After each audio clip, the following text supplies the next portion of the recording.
Hello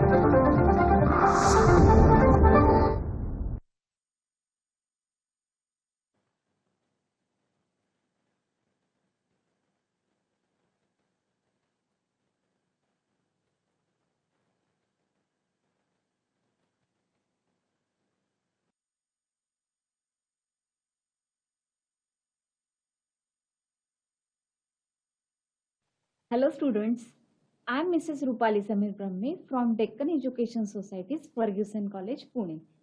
Students, we have started with the chapter 1 of Information Technology in last lecture. So today I am going to explain what will be the paper pattern for your final online examination of Information Technology, which will be based on internet, and you are supposed to appear theory examination on computer. So what will be the paper pattern and what will be the weightage for each chapter, that we are going to see today, as well as we will learn some of the tags from chapter 1. So let us see from this presentation what is the weightage for each chapter and what are the tags from chapter 1, that is advanced web designing. Let us start the presentation. So students, here is a chapter wise weightage in front of you. For the chapter 1, it's 20 marks. For chapter 2, it is of 10 marks. For JavaScript, you will be having 15 marks weightage. For chapter, that is emerging technology, the weightage will be of 10 marks. And for chapter 5, PHP, the weightage will be 15 marks. The last chapter is e-commerce and e-governance. So 10 marks questions will be there in your question paper for that. So students, total 80 marks paper will be there. Out of that, 96 marks total, means with option paper you will get for the IT online examination. Students, your paper will be objective as well as subjective type both. So what will be the paper pattern? Let us see. So for theory examination, you are going to have 80 marks weightage. So for that theory examination, total 2 hours and 30 minutes will be provided for you for solving the paper, and 20 marks will be for practical examination. You will be appearing for in your computer or IT lab. For practical examination of 20 marks, you are going to solve one program, you are going to execute, and for that 3 hours timing will be provided by the teacher. Students, total 100 marks examination, final HSC online examination, you are going to appear. So students, here is the pattern of question paper for the online examination. The first question will be for the fill in the blanks of 10 marks, 10 questions. Second will be true false, again 10 question, 10 marks. Third will be of single correct answer, means 4 distractors will be provided. Out of that 4 options, you are supposed to select only single correct answer. Again 10 questions, 10 marks. For the fourth question, it will be multiple choice, 2 correct answers, means you are supposed to select 2 correct distractors. For that, 2 marks each, so obviously 20 marks weightage.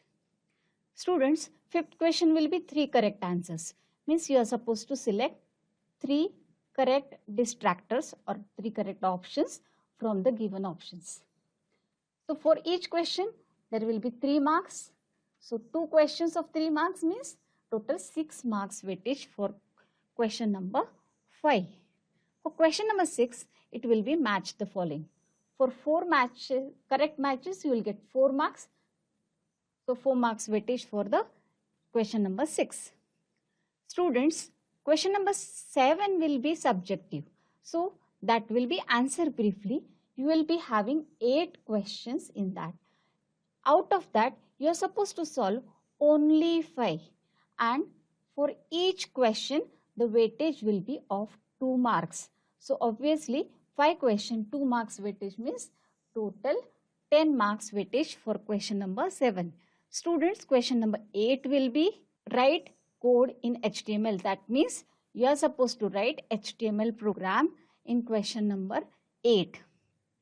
For that, you are supposed to write any of the question A or A. Any one program you can write, which will be having 5 marks. Similarly, B program means question number 8B will be of a JavaScript program. So that JavaScript program, again any one JavaScript program you can write out of it, which will be having 5 marks weightage. So mostly JavaScript programs will be based on event driven programming. So do remember that. So such total 80 marks online examination you will be appearing for HSC examination. So here for this examination timing, as I said, 2.5 hours will be there, and maximum marks 80 you can gain out of this. So let us start with our first chapter, that is advanced web designing. So here let us continue with the tag, that is the input tag. Students, if you want to provide the date picker on your web page, so you can make use of the input type equal to date. If you type this tag in your form tag, you will get output something like this. If you click on this square, black square, that is a calendar. If user clicks on that, it appears something like this. So user can select the date out of it. What about if you want to accept the month? So for that, you can just provide input type equal to month. If you write this tag in your form, you will get something like this. So here, if you click over here, it will allow you to select any of the month, and here you can have the selection of the year. So you can type year over there or select a year over there. So these are the selectors available by using input tag. Email, it will provide you a text box, single line text box, which will accept a email ID like this. If user do not type this at, it will give error, or if user do not type this dot, again this will give error. That means it will validate whether it is email or not at the user end. If you provide input type equal to range, it will provide you a slider like this. Mostly for changing the volume, you can make use of this slider. So default value for the slider is 0 to 100. So let us try out all these tags, form tags, in our program. So here is a program. On the left hand side and on the right hand side, you may observe the output. So students, as it is a HTML5 program, observe I wrote the first line as less than sign exclamatory mark and doc type HTML. Followed by I wrote the complete HTML program. Students, the tag important is the form tag here. The form tag has the attribute name, and I gave simple name as my form to this. After that, as I want to accept a single line text box here, so I wrote simply name input type equal to text. Because of that, I got this output. So here is a single line text box.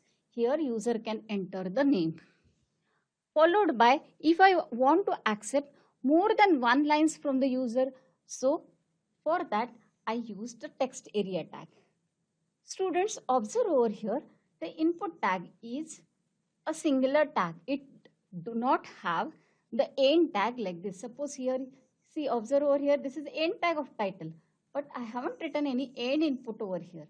That means it is a singular tag. Here, observe for the text area. It is again a paired tag. So it's very important to write on the end text area. Student, if you forgot to write this end text area tag, then this complete your program will go inside this text area.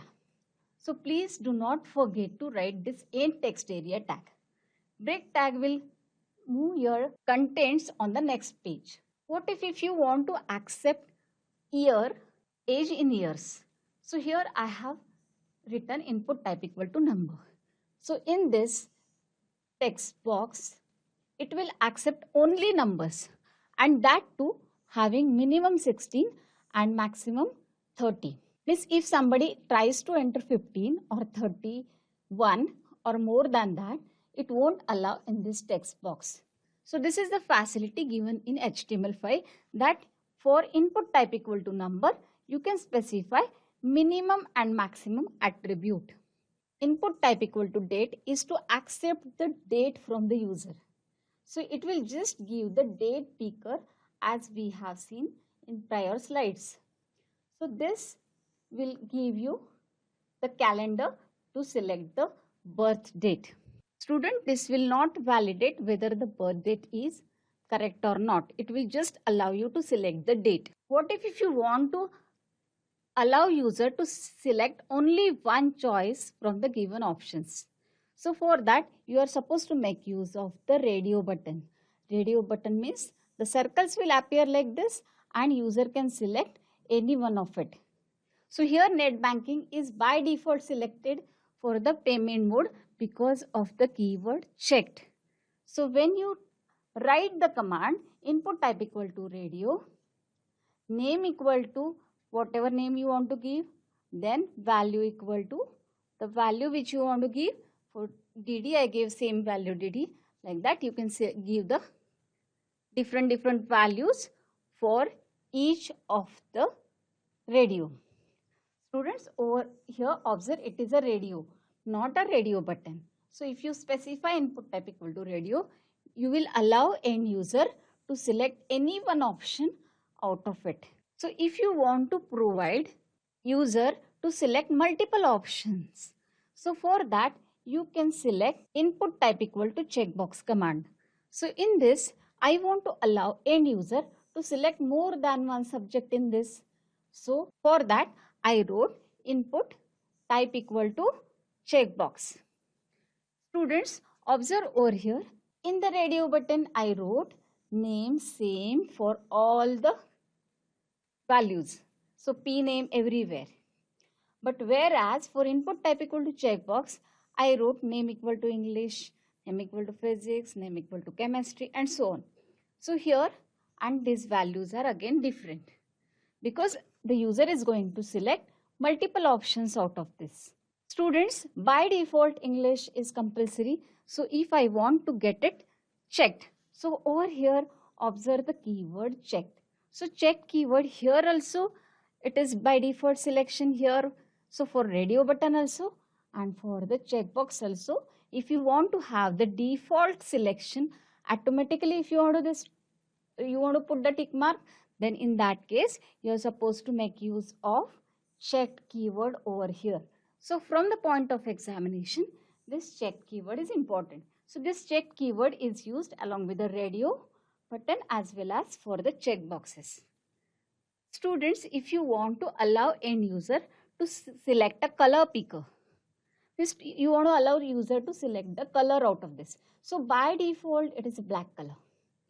So if you click on that, it will show you the color palette and the user can choose any of the color out of that. Students, if you type input type equal to image in your code and src equal to the file name over here, you will get output something like this. Why I got this output? Because I have created this submit file which I gave name submit img.png. In that paintbrush file, simple paintbrush file, I typed submit by using the tool. So this file I have saved in the same file where my form tag is, form.html is. So my form.html and this submit.png is in the same folder. That's why this has appeared over here. If you are saving that in different folders, then in src you are supposed to specify the URL or complete path of the image file which you want to appear on the button. So this is a special kind of a button which acts as a submit button. So how it works, we will see in the next the demo of this, the submit button. So let us learn some of the input restrictions. So here is a demo, as I said, for the form tag. Students, observe over here the tag form tag, which is important to create any of the form. Here I wrote forms in HTML as a title as I want to create the form, followed by I want to accept the name. So for that input type equal to text I wrote and for after that autocomplete. That autocomplete will allow end user to again deselect the same whatever is typed over here. Okay, so here if I type Ferguson, again next time while filling form, it will show me that Ferguson. What if I want to accept the email ID? Input type equal to email will allow me to do so.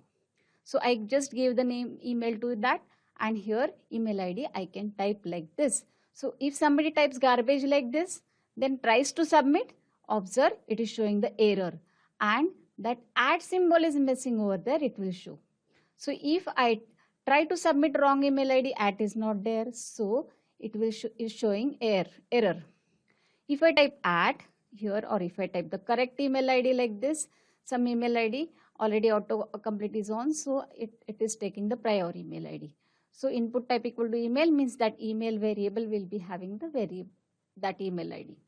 So if I want to accept the date picker I will provide by using input type equal to date. By providing that input type equal to date, this output is shown. Means date picker will be shown on your screen, and whatever the date user will select from the calendar, that will be saved in the B date variable. So here I am selecting 8 and or maybe 9, and that will be saved in the B day variable here.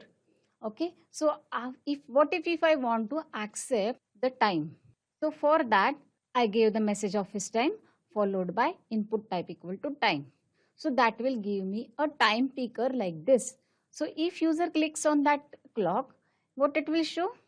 It is showing me the hours and minutes to select by using this scroll bar like this.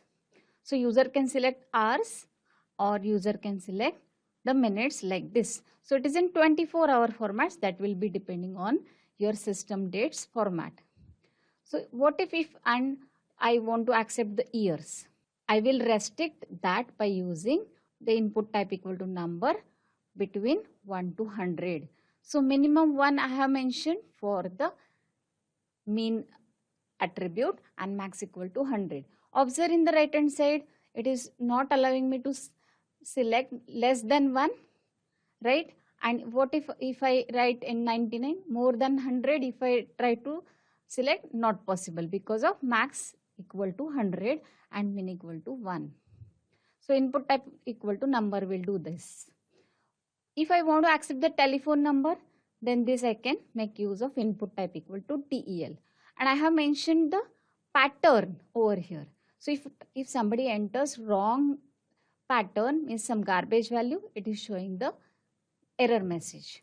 Now if it is not as per the pattern, here I want to accept here 9, 0 to 9 means out of that 9 digits, it will accept only 2 digits, and here 10 digits out of this one. If somebody tries to enter the wrong URL, see what happens? Error. And correct URL like this. So I can enter the URL over there. So garbage URL will not be accepted. So but fake URL will be accepted. Now here I am trying correct URL.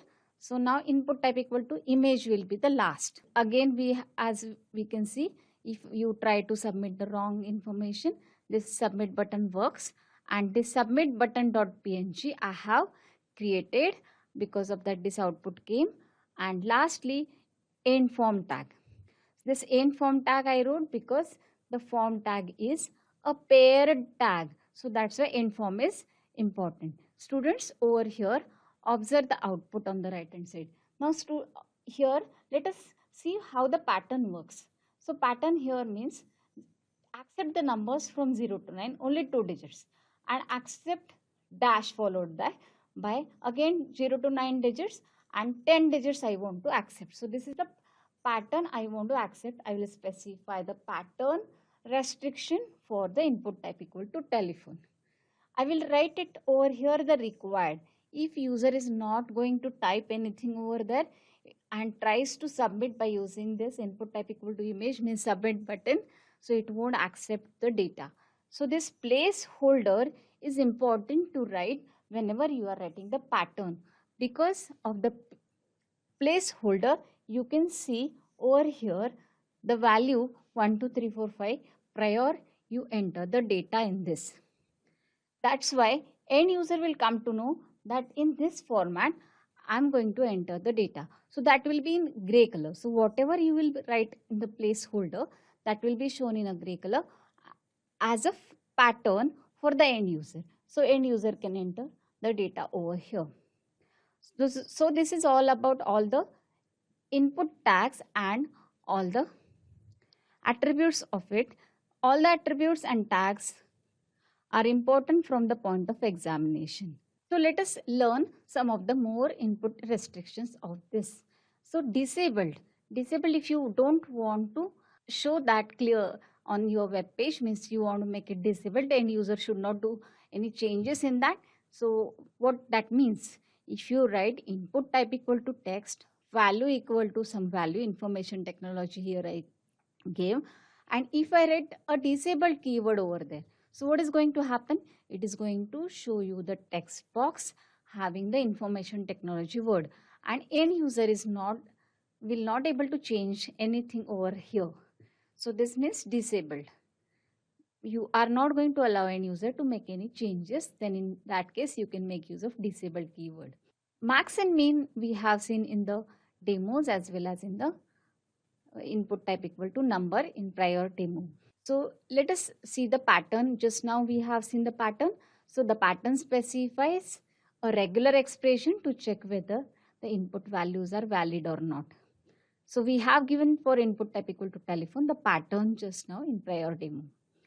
Read only will make the input field read only, means user will not able to change, but user can see it. So you can apply that read only for the text or search or URL. Input type equal to, for all these values you can make use of, for number, password, all this you can make as a read only. So what our placeholder just now we have given for the telephone number, which will be just a temporary label. When user will click on that, that will be replaced by whatever user is going to type. So let us see few more input restrictions. Required, if you write this required keyword in your input tag, so what is going to happen? It must be filled out. Means if user tries to submit the form without entering the value which is required, it will show you the error. Autocomplete will show you the autocomplete on or off. Whether the specifies input field should have the autocomplete on or off, you can decide. Autofocus will keep your cursor automatically on your particular element when the page loads. Width and height you can mention for the input type equal to image, and that attribute you can make use of for the submit button. So let us learn cascading style sheets in HTML5, which is very important part of HTML5. So what is CSS? CSS cascading style sheet has a rule set which has two parts.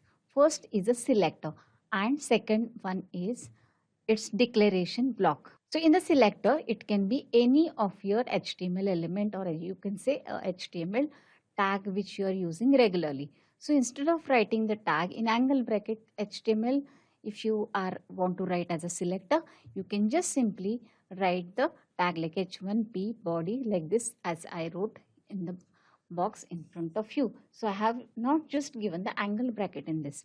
So what about the declaration block? How to write the declaration block? So declaration block can contain one or more declarations separated by semicolon. So the question can be asked in your online examination that if you want to separate declarations in CSS, so which symbol you are going to make use of? So it is a semicolon. Like this, here semicolon is used for separating the property and value. So this color property, and here yellow is its value. Font size is a property and 11px is its value. So the semicolon is given over here as a separator. Students, let us learn CSS syntax from the point of examination, practical as well as theory examination.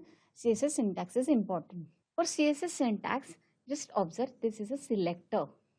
So after selector, these curly brackets are merged for specifying the declarations. In declaration, I declared here a property followed by a semicolon. Then the value of this this is very important.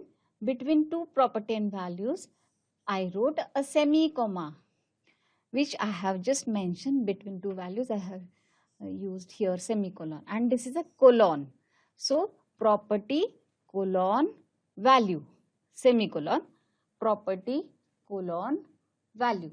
So let us see this. So this H1 I will say call it as a selector. This text align I will call it as a property, and for this property what is the value? Center. For this again, this is a font dash family is a property again, and for that Arial is a value. So this is a CSS declaration. So we will see the types of CSS in our next lecture. So students, today we have seen what will be the paper pattern and what will be the weightage for each chapter. As well as we have seen the very important tag, that is the form tag. And we have also learned the input tag and how we can restrict by using various keywords like required, then placeholder, and all these using input tag. So all these tags are very important as the question may come based on it in your question number 8A for your online examination. Thank you.